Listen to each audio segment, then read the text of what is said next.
अस्सलामुअलैकुम and welcome back to our channel how to learn English.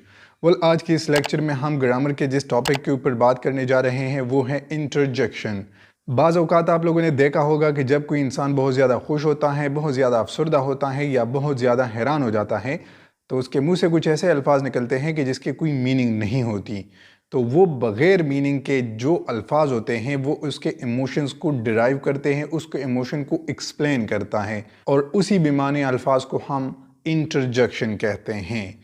For example, hurrah we won the match.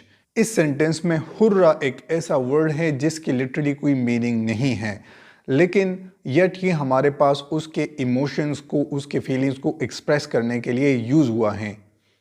इसको हम इस तरीके से एक्सप्लेन कर सकते हैं कि a word that shows our sudden feelings और emotion is called interjection. Interjection हमारे पास वो अल्फाज होते हैं जो किसी भी सडन फीलिंग्स और इमोशन को एक्सप्रेस करने के लिए इस्तेमाल होते हैं।